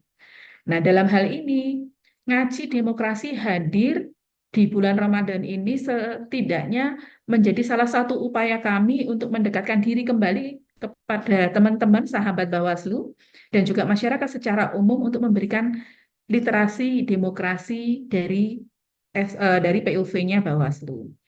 Kemudian selanjutnya terkait dengan strategi pencegahan yang kita kedepankan adalah strategi yang sifatnya lebih ke edukatif, kemudian partisipatif, kolaboratif, dan berbasis pemetaan kerawanan. Nah, ini sekali lagi ini adalah amanah-amanah kelembagaannya agar setiap kerja-kerja yang kita lakukan itu berdasarkan pemetaan kerawanan yang telah dilakukan pada proses pemilu pemilihan yang lalu, kemudian kita lanjutkan dan menjadi pedoman dalam program-program pencegahan di Bawaslu Kota Jogja. Kemudian juga berbasis dengan kearifan lokal. Jadi pendekatan ini harapannya bisa menjaga harmoni di Kota Yogyakarta. Next, Mbak. Untuk strategi pencegahan yang kita lakukan, yang sudah ya, ini sebagai bentuk juga pertanggungjawaban kami kepada teman-teman yang sudah purna tugas badan ad hoc. Setelah selesainya pemilihan itu Bawaslu Kota melakukan agenda-agenda seperti ini. Yang pertama, ngaji demokrasi ini adalah program kedua setelah Ramadan kemarin kita lakukan dan semoga bisa berlanjut di tahun-tahun berikutnya istiqomah dengan kegiatan ini. Kemudian ada diskusi publik, podcast, sekolah pengawasan partisipatif, atau yang kemudian di bulan September lalu kita lakukan bersamaan dengan agenda Bawaslu RI adalah pendidikan pengawas partisipatif. Kemudian edukasi melalui media sosial. Yang ini hampir setiap hari dilakukan melalui media yang dimiliki oleh Bawaslu Kota Yogyakarta. Kemudian teman-teman lanjut ke bentuk pengawasan partisipatifnya. Di next, Mbak. Untuk bentuk pengawasan partisipatif yang dilakukan di tingkatan Kota Yogyakarta, yang sudah ya, yang kami sampaikan yang sudah. Yang sudah adalah dibentuknya komunitas difabel demokrasi, kemudian ada pemuda ampuh, ini sebagian dari peserta yang hadir, ini juga ada bagian dari pemuda ampuhnya. Kemudian Kemantren Anti Politik Uang yang kita galakkan di pilkada yang lalu. Kemudian pendidikan pengawas partisipatif dilaksanakan di bulan Agustus kemarin, Saka Adiasta Pemilu di bulan November kita kukuhkan, kemudian Forum Peduli Demokrasi ini alhamdulillah masih berkelanjutan. Dan jadi setelah pemilu pemilihan selesai, Forum Peduli Demokrasi ini terus bergerak bersama kami. Yang terakhir yang menjadi kolaborasi juga dengan Bakes Bangpol Kota Yogyakarta adalah pelibatan Duta Demokrasi. Nah, selanjutnya saya cepat saja karena ini sifatnya lebih ke teknis dan menyampaikan apa tindak lanjut yang kita lakukan dari berbagai arahan yang disampaikan tadi ya oleh Bu Umi terkait dengan pencegahan. Nah, strategi pencegahan berikutnya yang kita lakukan adalah kolaborasi multipihak. Kolaborasi multipihak tentu kemudian Bawaslu Kota Yogyakarta harus menggandeng pemerintah Kota Yogyakarta melalui Bakes Bangpol. Kemudian juga melalui dinas-dinas terkait yang kemudian sangat berperan dalam proses pengawasan kita. Seperti contohnya dengan bagian TAPEM. Kemudian media lokal di Kota Yogyakarta melalui berbagai program ya. Salah satunya juga yang kemarin sedang beberapa kali dilakukan oleh Pak Ketua adalah pengiriman artikel atau kolom opini dan ada rubrik yang kemudian bisa kita kemas bersama dengan salah satu media di Kota Jogja. Kemudian kolaborasi dengan kampus yang ada di Kota Jogja dan alhamdulillahnya nggak hanya di Kota Jogja, sahabat Bawaslu, karena adanya MOU antara Bawaslu DIY dengan kampus-kampus di wilayah DIY, yang artinya tidak hanya kampus di Kota Yogyakarta, maka Bawaslu Kota termasuk beruntung kemudian karena kita bisa menindaklanjuti dengan PKS kampus di luar Kota Jogja juga. Sebagai contoh, ada dengan UP 45 dan juga dengan UPN. Kemudian organisasi keagamaan serta komunitas masyarakat peduli pemilu. Next. Berkaitan dengan strategi pencegahan tersebut yang tadi sudah kita bahas, ini kan harapannya kolaborasi kami itu bisa menciptakan keseimbangan dan stabilitas di demokrasi Kota Jogja. Nah, teknis pencegahannya seperti apa? Tentu yang dilakukan sebagaimana kita pahami bersama, teman-teman yang sudah pernah tugas juga pernah kita libatkan dalam pemetaan, dalam membuat database kerawanan, kemudian kita mengidentifikasi wilayah dan aktor kerawanannya seperti apa, ada dokumentasi dengan basis data, digitalisasi informasi pengawasan, dan juga update secara berkala terkait dengan kondisi-kondisi yang ada di Kota Yogyakarta, berkolaborasi dengan pemerintah Kota Yogyakarta melalui Kesbangpol Kota. Lanjut. Kemudian, next Mbak. Edukasi berkelanjutan ini kita lakukan dengan forum tatap muka. Sebagai contoh yang kita lakukan adalah dengan kampus-kampus yang sudah bekerja sama dengan Bawaslu Kota ya. Kemudian kita ada agenda praktisi mengajar, Bawaslu hadir ke kampus, atau kemudian anak-anak magang yang dititipkan di Bawaslu Kota untuk kemudian kita membuat forum diskusi dengan mahasiswa, atau bahkan ada kerjasama dengan salah satu kampus itu yang kemudian di satu mata kuliahnya dia membawa beberapa mahasiswa dalam satu mata kuliah itu untuk hadir ke Bawaslu Kota, belajar langsung bagaimana yang disebut dengan demokrasi elektoral dan fungsi pengawasan dalam proses demokrasi tersebut. Kemudian konten edukasi serta media engagement. Nah, kita lanjutkan. Lanjut, Mbak. Untuk media engagement-nya, teknis yang ketiga yang kita laksanakan adalah dengan media visit, press release, serta tadi ya, penulisan kolom opini atau rubrik demokrasi, begitu. Kemudian juga ada kampanye anti politik uang ya. Yang ini tentu untuk kampanye anti politik uang di tengah efisiensi anggaran kita lebih banyak menggunakan media yang dimiliki oleh Bawaslu Kota. Kemudian next kita lanjutkan di slide berikutnya. Bicara indikator keberhasilan, harapan kami ini ada output sama outcome ya, yang bawah itu outcome. Outputnya ya ini teman-teman bisa lihat dari jumlah kegiatan, publikasi, dan keterlibatan komunitas, serta harapan kami nanti proses-proses yang kita lakukan sepanjang masa non-tahapan ini, kan ini waktunya kita nander gitu ya. Kalau masyarakat Jogja memahami itu setelah nandur, nanti kita akan memanennya itu di proses ketika tahapan akan berjalan. Tahapan berjalan insya Allah di pertengahan 2027, harapan kita bisa mendapatkan outcome penurunan potensi pelanggaran. Kemudian meningkatnya kesadaran masyarakat untuk melaporkan bila mana terjadi dugaan pelanggaran di wilayah dan meningkatnya kepercayaan publik terhadap Bawaslu Kota Yogyakarta. Terakhir Mbak. Ya, terakhirnya kami sangat berharap masa non-tahapan ini adalah masa yang benar-benar bisa kita manfaatkan bersama untuk merawat demokrasi Kota Yogyakarta sehingga Bawaslu itu benar-benar bisa hadir dalam setiap proses untuk menjaga kualitas demokrasi.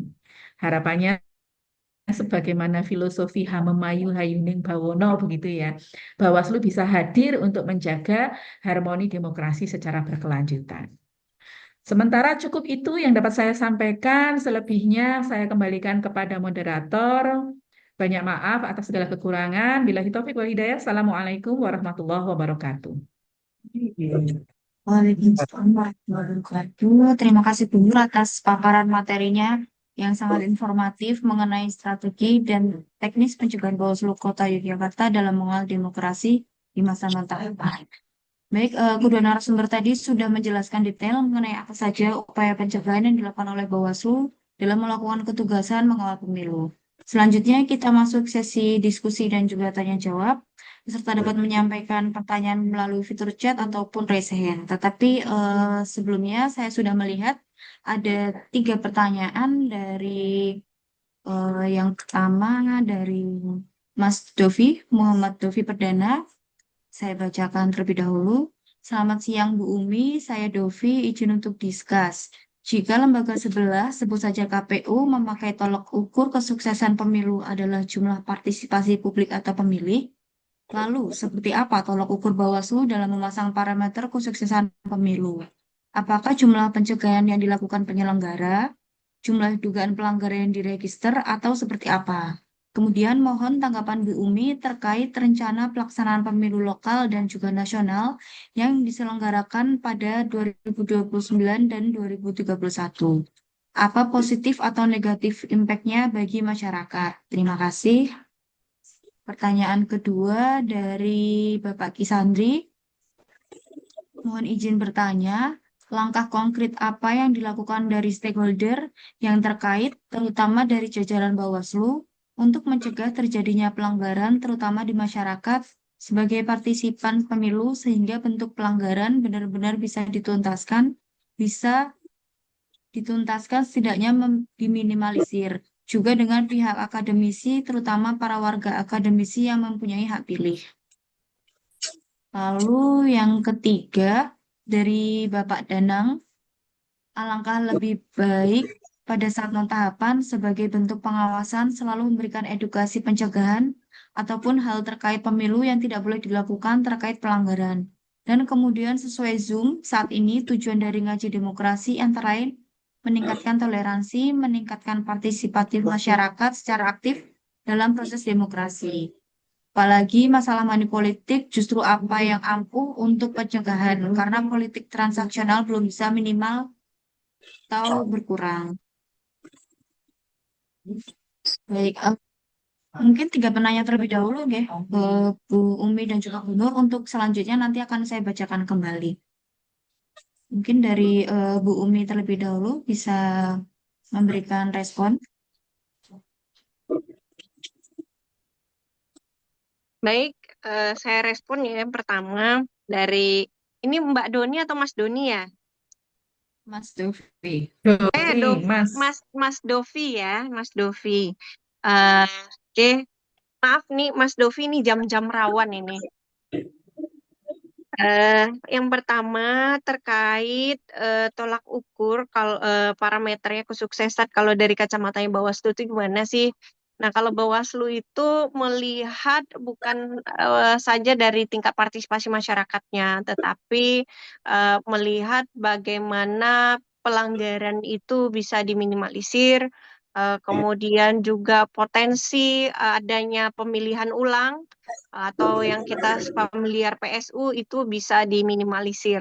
Tentu kita memastikan bahwa seluruh tahapan pemilu itu dia berjalan secara profesional dan berintegritas, sehingga hasil dari proses penyelenggaraan pemilu itu bisa dipercaya oleh masyarakat. Nah, itu tentu barometer dari sisi Badan Pengawas Pemilu, sehingga banyak perspektif indikator menurut Bawaslu sukses atau tidaknya sebuah prosesi pemilu itu berlangsung. Kemudian pemilu lokal dengan pemilu nasional. Nah, ini kalau dilihat dari kacamatanya penyelenggara, tentu pemisahan pemilu lokal dan nasional ini bisa memberikan nafas yang lebih lega dari kepada penyelenggara. Jika kembali lagi pada tahun 2024, di mana Di tahun yang sama, pemilu dan pilkada dilakukan secara serentak. Belum selesai tahapan pemilu berlangsung, irisan dari tahapan penyelenggaraan pilkada itu sudah masuk. Nah, sehingga memang semua tahapan yang beririsan itu membuat penyelenggara pemilu seperti berkejar-kejaran untuk narik nafas panjang ya. Dan potensinya apa? Potensi kesalahan dalam penyelenggaraan regulasi, penegakan regulasi tentu menjadi lebih besar ketika semua tahapan itu beririsan dilakukan dalam tempo waktu yang sama. Nah, imbasnya kepada masyarakat, tentu masyarakat sebagai hak mutlak pemegang konstitusi ini, suara konstitusi, tentu dengan penyelenggaraan yang penuh dinamikanya tinggi, harapan mereka agar pemilu dilakukan secara berintegritas tentu ini menjadi tidak optimal.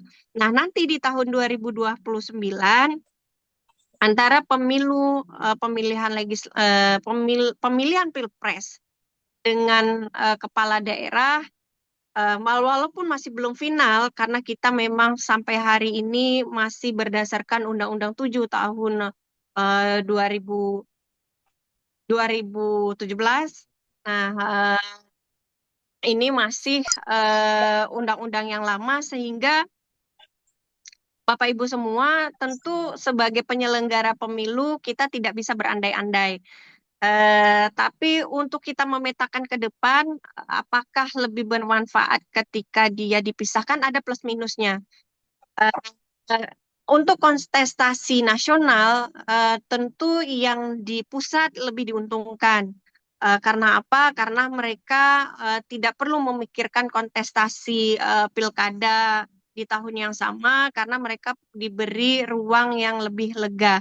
Tapi untuk yang melakukan kontestasi di daerah, ini bola panasnya akan terjadi karena apa? Karena ketika kontestasi nasional itu mereka gagal dalam berkompetisi, tentu mereka akan pulang ke daerah untuk ikut bertarung. Nah, secara politik bagaimana situasinya pilkada pasti langsung dirasakan langsung oleh masyarakat. Ketika suasana politik memanas, eskalasi sosial masyarakat tentu ada residu di sana. Perang dalam dunia digital tentu akan semakin tinggi karena kita bisa melihat 2024 perang gimmick, perang dan lain-lain itu terjadi di 2024. Gitu untuk Mas Dovi. Kemudian langkah konkret stakeholder mencegah pelanggaran terutama kepada masyarakat bagaimana.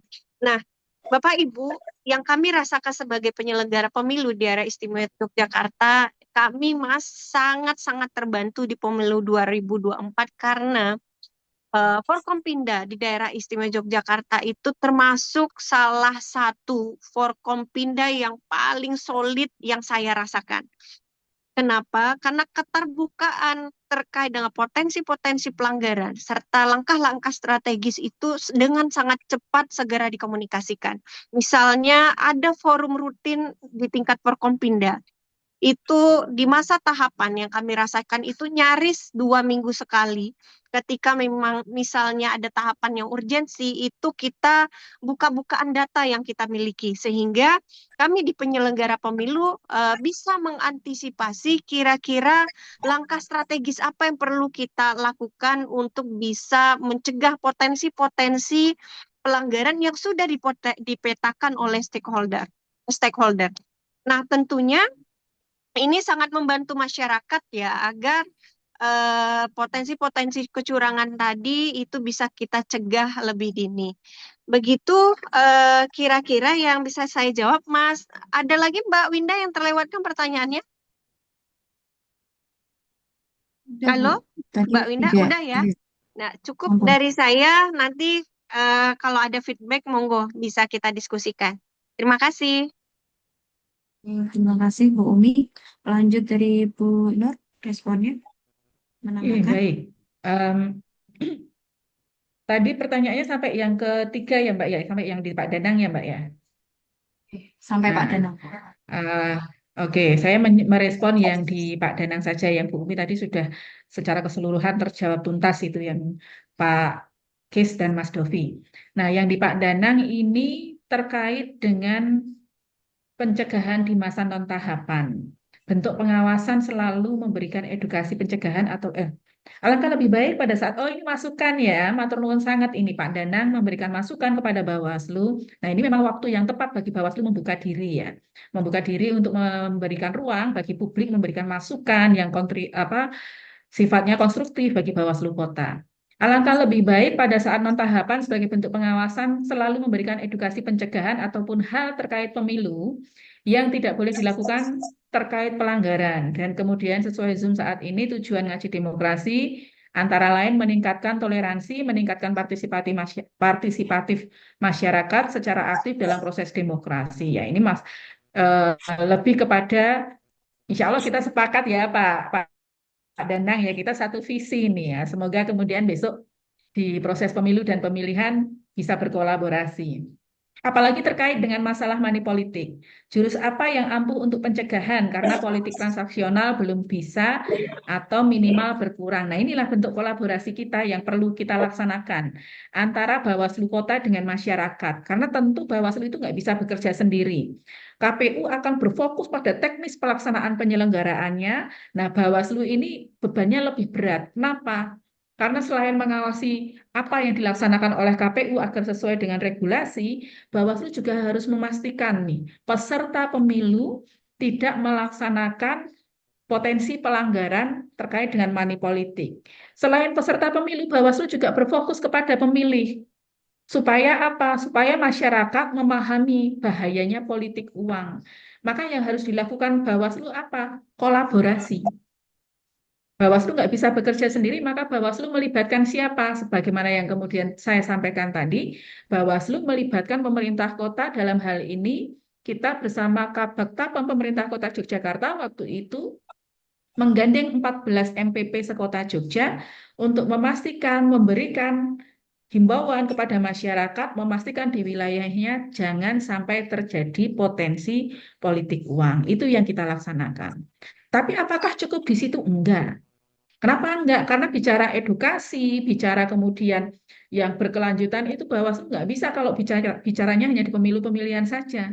Ujuk-ujuk nanti 2027 sudah pemilihan lagi lah. Masa antara pemilihan kemarin 2024 sampai ke tahapannya di 2027 ini, berarti ada 2025 dan 2026 yang kemudian kita maksimalkan untuk koordinasi, melibatkan seluruh elemen, masyarakat, unsur pemerintah, dan juga unsur akademik, baik itu kampus, LSM juga kita libatkan untuk bersama-sama memastikan tersampaikannya edukasi terkait dengan pengawasan partisipatif dan gerakan anti politik uang. Itu yang bisa kita laksanakan. Sekali lagi, Bawaslu nggak bisa bekerja sendiri. Harapan kami nanti dari forum ini juga akan muncul kader-kader pengawas partisipatif yang peduli begitu ya mengawal proses demokrasi sampai dengan tercapainya demokrasi yang baik di Kota Jogja.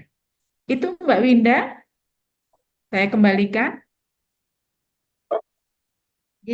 Terima kasih Bu Nur atas responnya. Selanjutnya saya bacakan pertanyaan lagi atas nama Arsyad Bubalila. Siang Bu, saya Arsyad izin bertanya untuk bahan diskusi. Seberapa efektif demokrasi sebagai sistem pemilihan yang berdampak pada pemegang wewenang kekuasaan, mengingat kami sebagai masyarakat berharap kebijakan berfokus pada kualitas bukan saja kuantitas. Terlebih masyarakat Indonesia didominasi dengan IQ yang kurang berdasarkan penelitian internasional. Tidak hanya itu, bahkan dimungkinkan calon-calon yang dipilih juga dirasa kurang awas terhadap kedemokrasian. Pertanyaan kedua, langkah nyata apa yang dilakukan apabila di kemudian hari ditemukan tindakan kecurangan pemilu? Pertanyaan ketiga, apakah fenomena Gus Miftah dalam membagi-bagikan uang kepada masyarakat dalam pemilu sebelumnya termasuk kategori money politik? Pertanyaan selanjutnya dari Muhammad Farih Raftisya. Siang Bu, saya Farih izin bertanya. Kerawanan di wilayah yang paling sering muncul di pemilu 2024 itu seperti apa? dan bagaimana langkah yang dilakukan untuk mengatasi pada saat itu.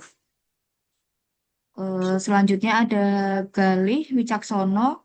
Saya gali bagaimana kondisi sistem teknologi elektoral saat ini yang dimiliki Bawaslu untuk pengawasan KPU agar terhindari manipulatif sistem oleh KPU. Selanjutnya ini masih ada banyak, mau saya bacakan semua atau kita pilih, Bu? Ini kita bisa baca sendiri kok, Mbak. Oke, Tiga aja. siap. Sekarang Monggo, kita berarti tiga nanti berarti pertanyaan semua kita Mas Arsyad ini respon, Bu Bu. Umi ini. Nih. Deh, Nah, ini monggo Bu dipilih Mbak Umi. Nur. Mbak Nur jawab yang mana, saya yang mana ini. Banyak diborong semua ini. Ini Iya nih, ini luar kontennya biasa banyak. ini. Puasa-puasa Ini semangatnya ini ternyata bisa uji sukses demokrasi terus ya. sekalian ngabuburit ini. Iya. Monggo Bu Umi duluan, Uji saya nanti yang demokrasinya. sifatnya teknis mawon. Ya, monggo Bu Deh, Umi, kami nanti yang persilakan. teknis-teknis yang dihadapi oleh teman-teman di lapangan karena ini kota nanti langsung ke Mbak Nur saja. Saya Ya. coba yang umum-umumnya yang secara regulasi atau secara umum saja. Seberapa efektif dari Mas Arsyad, seberapa efektif demokrasi sebagai sistem pemilihan yang berdampak pada pemegang wewenang kekuasaan? Mengingat kami sebagai masyarakat berharap kebijakan berfokus pada kualitas bukan saja kuantitas. Terlebih masyarakat Indonesia didominasi. Ya, pertanyaan Mas Arsyad yang pertama, seberapa efektif sih demokrasi? Mas, demokrasi hari ini kita belajar dari sejarah panjang bangsa Indonesia.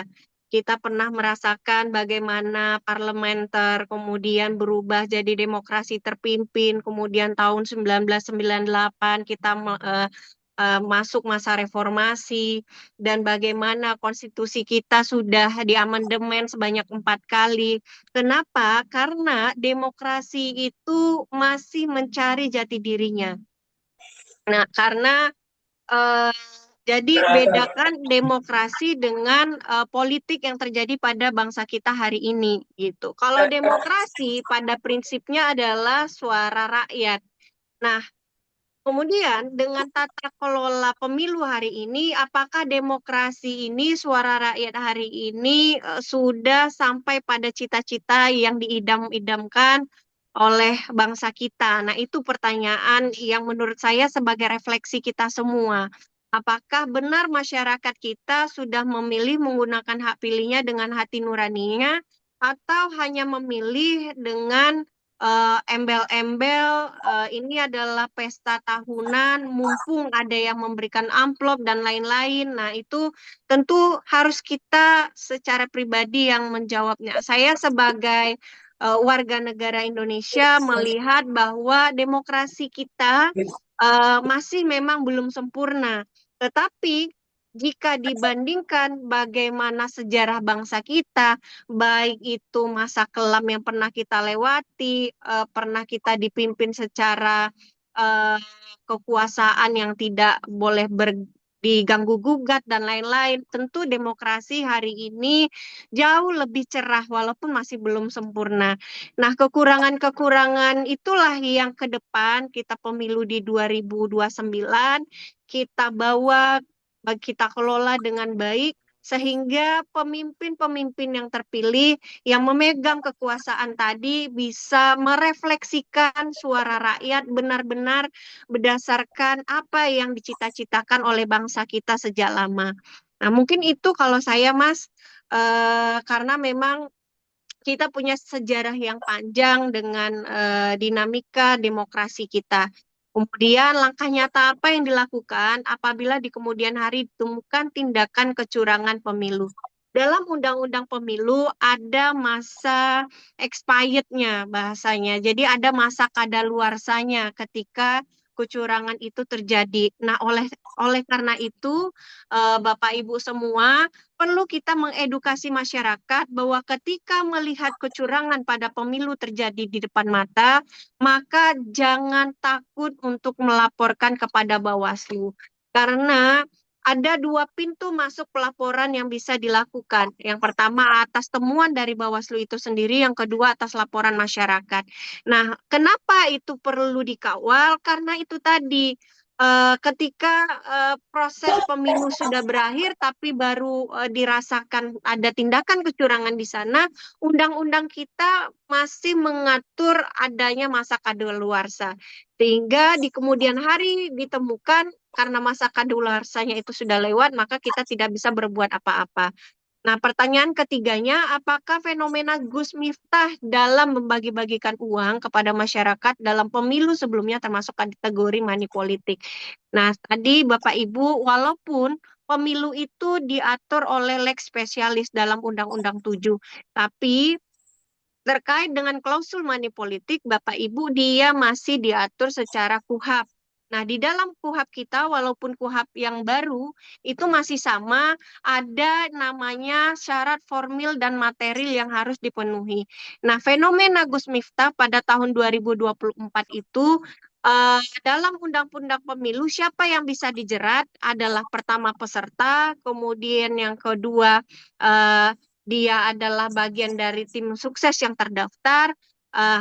Di Gus Miftah itu tidak masuk dalam kategori kedua ini sekalipun gitu. Nah, beliau sifatnya adalah volunteer. Nah, volunteer ini dalam Undang-Undang Pemilu tidak bisa dijerat. Ini yang celah abu-abu yang digunakan untuk khusus kasus Gus Miftah.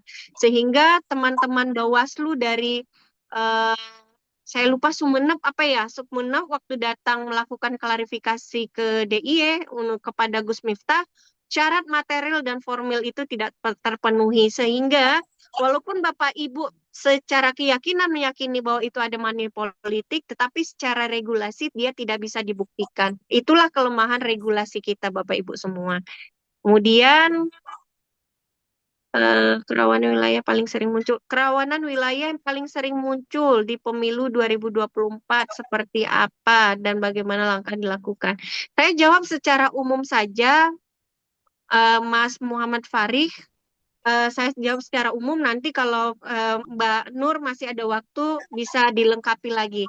Secara umum di DIY itu daerah-daerah rawan itu misalnya pertama kekhususannya misalnya potensi pemilih rantau misalnya. Kenapa ini rawan?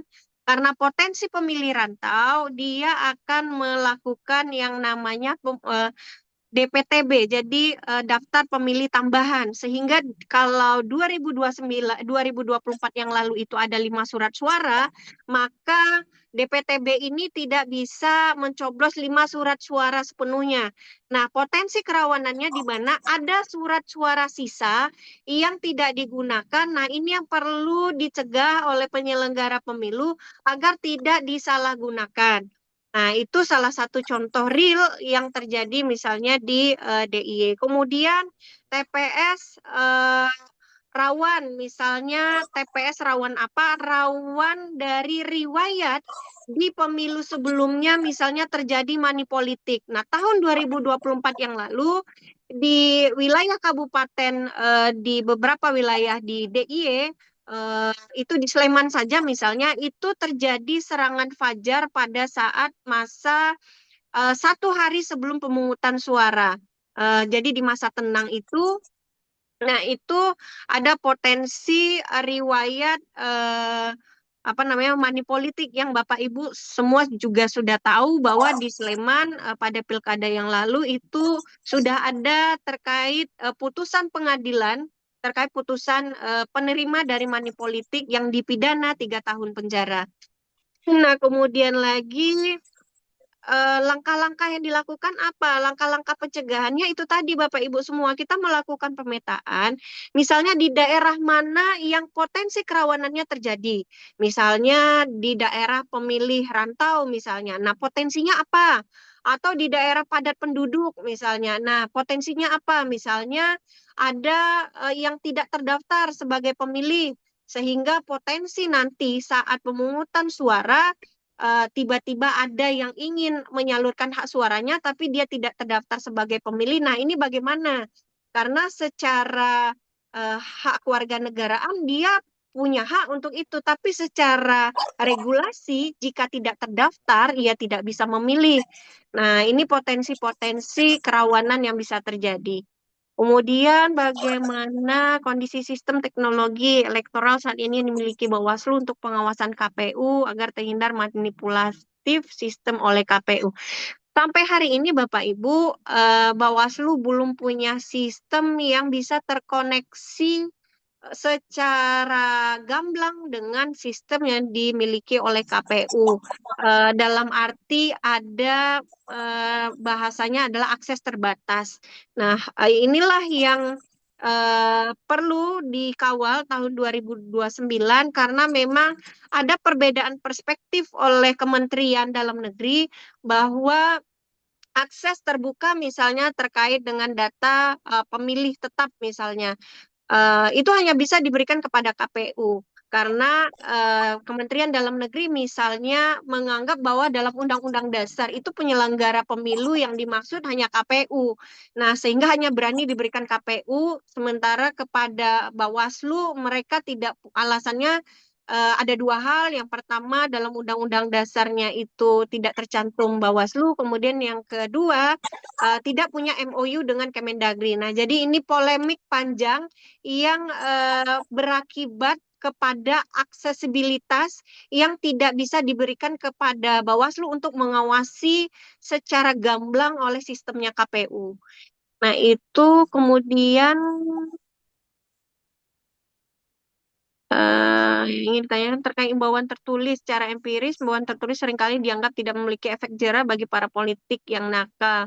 Dan ingin saya tanyakan sejauh mana Bawaslu berani melangkah dari sekedar imbauan menjadi penindakan jika pelanggaran terjadi secara TSM yang mengingat SDM pengawas disebut sangat terbatas. Nah, ini ada Mas Gayu. Nah, ini menarik ya, karena memang banyak yang beranggapan bahwa himbauan itu tidak efektif. Sebenarnya secara administratif himbauan ini adalah langkah strategis yang ketika nanti Bapak Ibu misalkan ada potensi sengketa hasil pemilu di Mahkamah Konstitusi, jadi himbauan ini adalah salah satu bukti yang bisa disampaikan ke Mahkamah Konstitusi bahwa secara preventif Bawaslu sudah melakukan langkah-langkah pencegahan pertama. Nah, mungkin bagi teman-teman masyarakat tidak merasa bahwa nggak ada efeknya himbauan tertulis ini karena tidak diacukan. Tetapi pada suatu waktu seluruh laporan laporan hasil pengawasan maupun himbauan yang dilakukan oleh Bawaslu itu akan digunakan di Mahkamah Konstitusi untuk menunjukkan bahwa langkah-langkah preventif mau imbauan maupun mengingatkan bagi peserta yang nakal pada pemilu itu sudah dilakukan secara optimal oleh Bawaslu. Sehingga ini akan menjadi bahan pertimbangan bagi hakim Mahkamah Konstitusi untuk menjadi bahan penyelesaian sengketa hasil di Mahkamah Konstitusi. Begitu bertanya Bu Umi strategi. Nah, saya berikan kepada Mbak Nur karena banyak sekali yang saya borong, nanti Mbak Nurnya ini nggak kebagian menjawab pertanyaan. Begitu dari saya, Mbak Winda, monggo Mbak Nur. Baik. Saya lanjutkan ya, Mbak Winda ya. Tadi sampai di siapa ya? Oh, saya menambahkan sedikit terkait dengan Mas Galih ya. Jadi Bawaslu itu punya sistem informasi namanya Siwaslih. Tapi memang kalau Siwaslih itu sama seperti yang disampaikan Bu Umi, dia itu tidak terkonek dengan Sirekap. Karena ini kan sifatnya kan dia di luar ya. Siwaslih ini berada di sistem informasinya Bawaslu, Sirekap sistem informasinya KPU. Nah, tapi Siwaslih ini meskipun dia tidak terkoneksi, tapi sistem informasi yang disiapkan ini di dalamnya, indikatornya bisa membantu kita untuk memantau proses yang ada di lapangan mulai dari per TPS. Nah, itu digunakan di pemilu dan pemilihan. Selain itu, karena ketugasan Bawaslu itu berbeda dengan KPU, maka kita lebih mengedepankan proses menyediakan begitu ya, menyediakan yang namanya aplikasi sigap lapor. Nah, ini yang diharapkan dapat digunakan masyarakat untuk menyampaikan informasi terkait adanya mungkin potensi kecurangan atau kemudian potensi pelanggaran yang ditemukan di wilayah, dugaan pelanggaran gitu ya, yang ditemukan di wilayah. Baik, selanjutnya di Mas Gayo tadi sudah terrespon dengan baik, lengkap dari Bu Kordif. Nah, kalau mau lebih lengkap lagi, ini saya iklan, sekalian iklan. Nanti di Jumat minggu depan, itu ada materi yang fokus membahas penanganan pelanggaran dan penyelesaian sengketa. Saya harap teman-teman yang hadir saat ini, sahabat Bawaslu semuanya bisa hadir di sesi keempat itu untuk kita bahas tuntas, karena nanti tidak hanya akan dibahas tuntas berkaitan dengan tadi ya ada syarat formil, material, dan sebagainya, tetapi juga teman-teman akan diajak role play, begitu.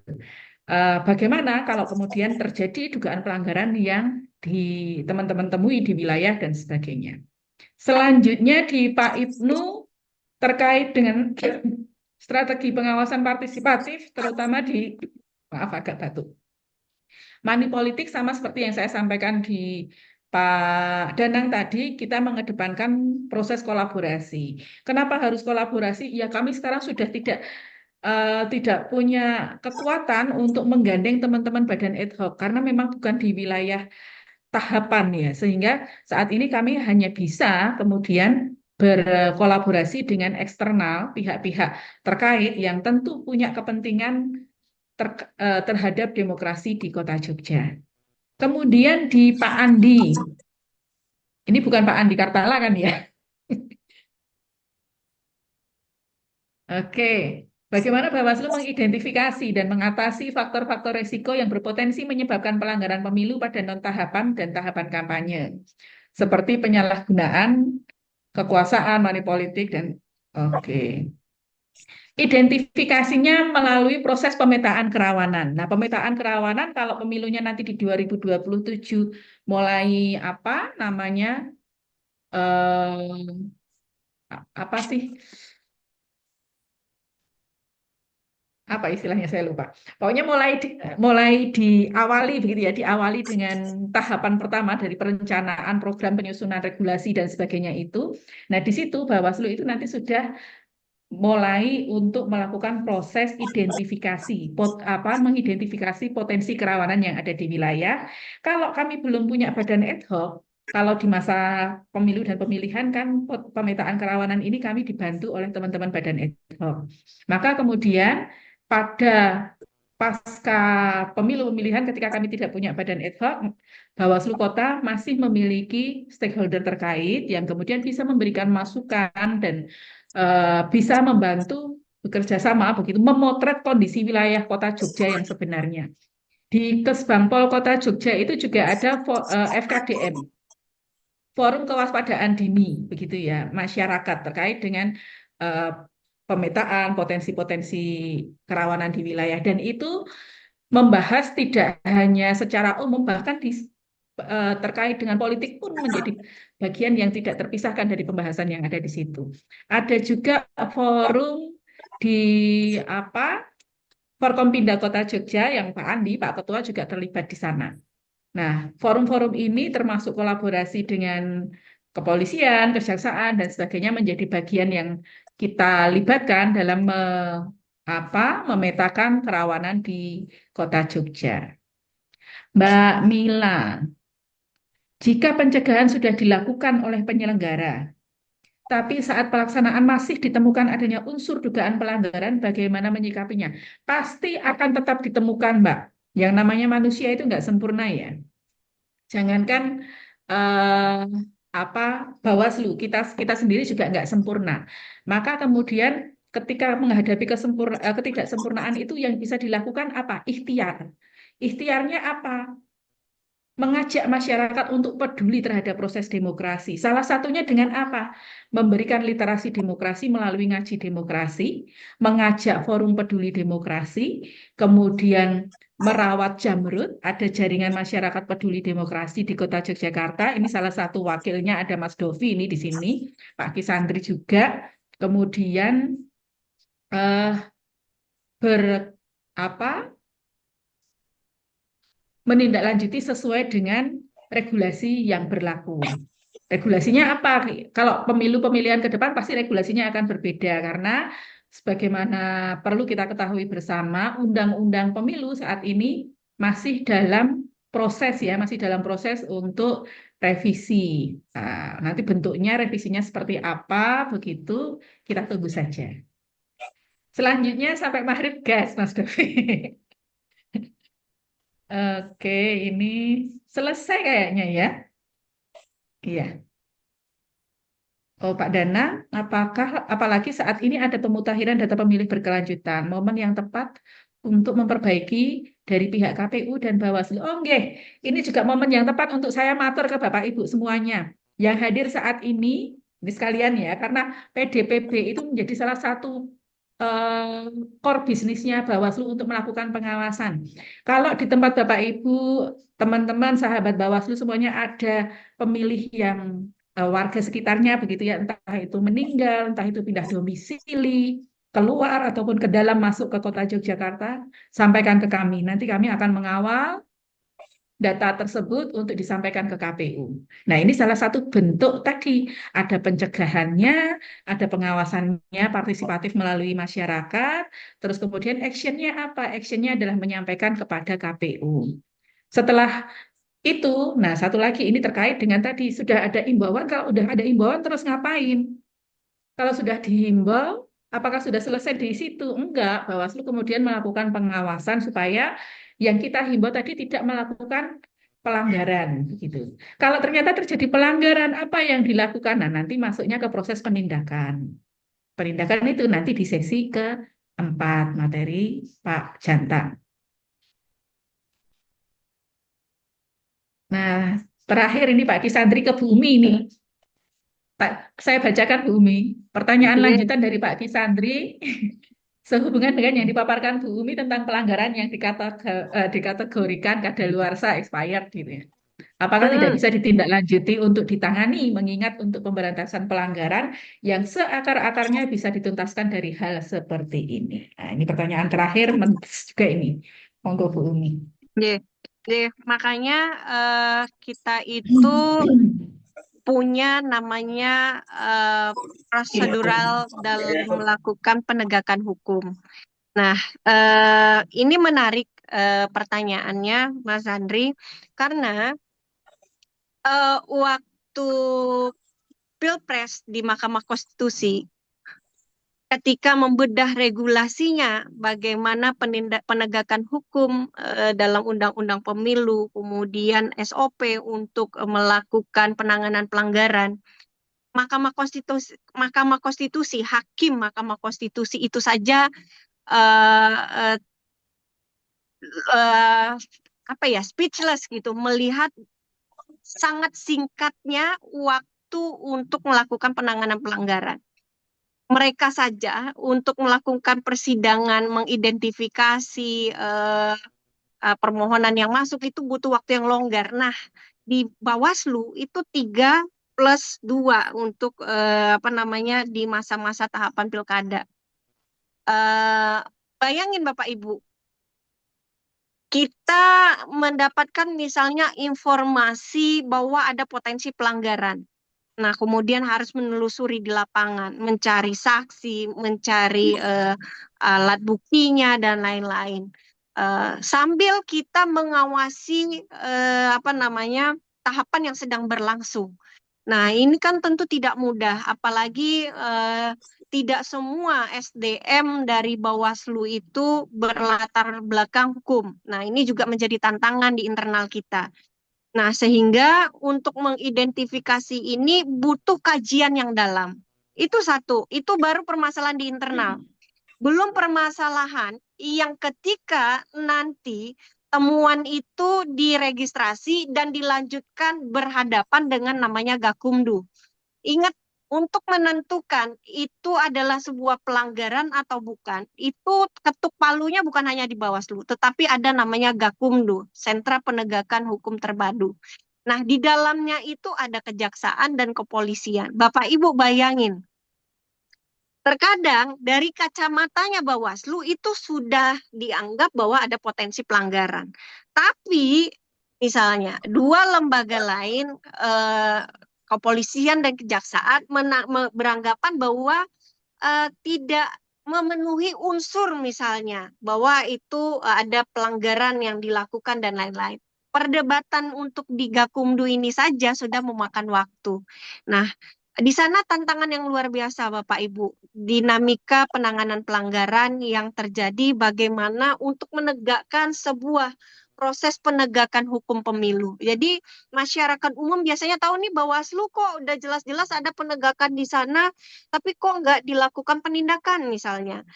Karena prosesnya itu sendiri ada batas yang namanya kadaluarsa, kemudian untuk mengejar bahwa itu ada penindakan butuh proses yang panjang dengan yang namanya sentra gakumdu.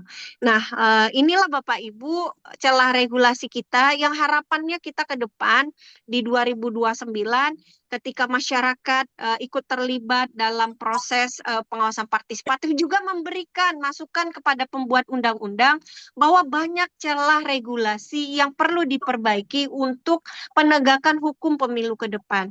Nah, termasuk salah satunya masa kadaluarsa, kemudian proses pembuktian dan lain-lain. Ini memakan waktu yang cukup menguras energi, menguras pikiran, dan juga menguras emosi Bapak Ibu semua. Kadang kita udah di posisi bahwa kita merasa bahwa itu ada pelanggaran, tetapi dua instansi lainnya misalnya mengetuk palu bahwa itu bukan pelanggaran sehingga tidak bisa dilakukan langkah selanjutnya. Begitu Mas Andri, monggo Mbak Nur kalau ada yang mau dilengkapi. Sudah tuntas, Bu. Sudah terjawab semuanya. Habis. Deh, ini kita bisa berbuka dengan diskusi nih. Boleh nggak ya? Iya. Ini mantap, ini Menarik pertanyaannya sekali. berbobot semua Nanti ini. teman-teman yang penasaran dengan penanganan pelanggaran itu, monggo jangan dilewatkan. Nanti ngaji demokrasinya akan mengupas lebih tuntas mungkin ya. Mungkin akan ada mengambil kasus-kasus menarik yang bisa Bapak Ibu pelajari juga. Kenapa ya kasus misalnya Gus Miftah misalnya. Jelas-jelas se-Indonesia melihat bahwa itu bagi-bagi uang, tapi kok nggak dilakukan itu masuk dalam kategori money politik misalnya. Nah, itu nanti bisa dibedah secara tuntas. Kalau secara umum tadi sudah saya sampaikan, harus ada unsur-unsur yang terpenuhi. Begitu juga dengan masa penindakan pelanggaran, ada masa expirednya. Jadi Bapak Ibu, modus yang terjadi, nah ini sedikit sharing ini. Modus yang terjadi di tahun 2024 lalu, money politik itu tidak di awal, tetapi di akhir. Jadi selesai sudah proses apa namanya proses tahapan berlangsung, kemudian sudah diketuk palu yang terpilih, sebulan kemudian ternyata baru ada transaksi. Nah, kemudian apa yang bisa dilakukan oleh Bawaslu ketika mendengar cerita dari masyarakat tidak bisa berbuat apa-apa karena ada masa daluarsanya Bapak Ibu semua. Begitu kelemahan undang-undang kita, semoga bahan diskusi kita hari ini membuka semua mata bahwa pantesan Bawaslu nggak bisa bekerja sendiri, dia harus dibantu oleh masyarakat. Karena tantangannya bukan hanya penegakan hukumnya, tetapi regulasi abu-abunya yang banyak harus diperbaiki, serta masyarakat yang harus banyak diedukasi. Politik uang itu tidak datang serta-merta begitu saja oleh pemberinya, oleh pesertanya. Selama masyarakat masih mainstreamnya bahwa itu adalah aji mumpung 5 tahunan sekali dan tidak diedukasi bahaya panjangnya money politik bahwa itu adalah pemberian yang tidak gratis tetapi dia akan dibalik modalkan oleh peserta pemilu selama itu masih ada, maka permasalahan politik uang ini akan menjadi masalah bersama kita sampai pemilu berikutnya. Begitu dari saya, Mbak Moderator, matur nuwun. Ya, siap. Terima kasih Bu Umi dan juga Bu Nur atas responnya terhadap peserta yang bertanya. Menarik ya untuk sesi ini, sesi awal perdana ini untuk diskusinya pesertanya aktif semua bertanya. Demikian untuk sesi diskusi ini. Terima kasih atas partisipasinya kepada peserta ngaji demokrasi yang aktif bertanya dan juga diskusi kepada narasumber. Terima kasih juga kami ucapkan kepada narasumber Bu Umi Iliana dan juga Bu Nur atas edukasinya yang sangat bermanfaat. Semoga diskusi ini memperkuat komitmen kita dalam mengedepankan pencegahan demi terwujudnya pemilu yang jujur dan juga adil. Saya selaku moderator pamit undur diri. Wassalamualaikum warahmatullahi wabarakatuh.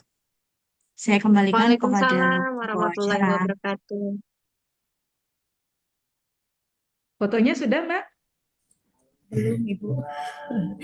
Baik, terima kasih Mbak Winda selaku moderator yang telah memimpin sesi materi dan tanya jawab pada siang hingga sore hari ini. Baiklah Bapak dan Ibu, dengan berakhirnya sesi materi dan tanya jawab pada sore hari ini, kita tiba di penghujung acara kita pada hari ini. Bapak dan Ibu, sebelum kami mengakhiri acara kita hari ini, ada beberapa informasi atau pengumuman yang perlu kami sampaikan. Kami mohon untuk Bapak dan Ibu, khususnya kepada Bapak dan Ibu para peserta, untuk menyimak beberapa pengumuman yang akan kami sampaikan. Yang pertama, ngaji demokrasi sesi kedua akan dilaksanakan kembali pada hari Jumat tanggal 27 Februari 2026 dengan jadwal yang sama. Dan informasi lengkapnya akan kami sampaikan melalui pesan di grup WA. Pengumuman yang kedua, Bapak dan Ibu para peserta ngaji demokrasi akan mendapatkan sertifikat dengan ketentuan bagi para pendaftar yang mengikuti 3 kali sesi atau minimal 3 kali pertemuan akan mendapatkan sertifikat. Dan bagi para Bapak dan Ibu para peserta non pendaftar, yang dimaksud di sini adalah Bapak dan Ibu peserta ngaji demokrasi yang tidak sempat mendaftarkan diri sampai pada batas waktu yang telah ditentukan sebelumnya, namun mengikuti acara ngaji demokrasi dari sesi 1 sampai sesi terakhir, juga berhak mendapatkan sertifikat apabila mengikuti 4 kali sesi, yang artinya adalah keseluruhan dari sesi 1, 2, 3, 4 sampai selesai. Selanjutnya Bapak dan Ibu, informasi yang perlu kami sampaikan juga bahwa akan ada hadiah menarik berupa souvenir yang akan diserahkan pada sesi kelima bagi para peserta teraktif dan terbaik. Sekali lagi, akan ada hadiah menarik berupa souvenir bagi para peserta teraktif dan terbaik yang akan diserahkan pada sesi kelima, yang mana bagi para peserta yang terpilih akan diundang untuk hadir secara luring di kantor Bawaslu Kota Yogyakarta. Baik Bapak dan Ibu, itu tadi pengumuman yang dapat kami sampaikan. Apabila ada hal-hal yang sekiranya ingin ditanyakan atau merasa belum jelas, kami persilakan Bapak dan Ibu untuk langsung menanyakan di grup WA kita. Selanjutnya Bapak dan Ibu, kami mohon kesediaannya untuk foto bersama. Untuk itu kepada Bapak dan Ibu para peserta, mohon izin Ibu narasumber, Ibu-ibu narasumber, kami mengundang Bapak dan Ibu para peserta untuk on cam. Kita akan melaksanakan foto bersama. Silahkan Bapak dan Ibu, dibuka kameranya, kita akan melaksanakan foto bersama ya.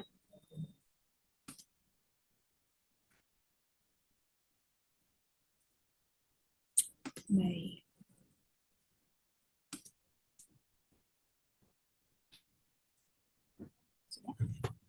Bapak dan Ibu, foto bersama akan kami pandu secara terpimpin. Untuk itu, Bapak dan Ibu kami mohon untuk bersiap-siap. Baik, Bapak dan Ibu, on cam semuanya ya. Kami akan pandu. Persiapan, 1, 2, 3. Sekali lagi, 3, 2, 1. Ada berapa layar tuh? Bapak dan Ibu 2 kali lagi ya, karena ada 4 layar ya. Oke, sekali 2 kali terakhir. Silakan Bapak dan Ibu 1, 2, 3. Baik, ini yang terakhir. 3, 2, 1. Selesai. Baik, Bapak dan Ibu, dengan berakhirnya sesi foto bersama kita pada sore hari ini, maka berakhir pula seluruh rangkaian acara kita, dari mulai pembukaan tadi, kemudian di sesi materi dan juga tanya jawab. Kami mengucapkan terima kasih atas perhatian dan partisipasi Bapak dan Ibu sekalian selama jalannya acara ngaji demokrasi kita hari ini. Kami memohon maaf atas segala kekurangan selama kami memandu acara kita dari mulai awal, pertengahan hingga akhirnya. Akhir kata kami ucapkan sehat dan sukses selalu. Wassalamualaikum warahmatullahi wabarakatuh dan selamat sore. Waalaikumsalam warahmatullahi wabarakatuh. Waalaikumsalam warahmatullahi wabarakatuh. Sehat-sehat ibu-ibu semua, bapak-bapak. Sampai Iya. ketemu di kesempatan yang Matur lain. nuwun. Semangat puasanya, semoga sehat Assalamualaikum. selalu. Izin live ya. Amin, amin. Terima Izin kasih live Bu, juga. izin. Terima kasih. Matur nuwun semuanya, Bapak Ibu semuanya. Ketemu lagi hari Jumat besok nggih. Terima Terima kasih kasih, Bu, Bu. hari Jumat, Bapak dan Ibu. Insya Allah. Amin.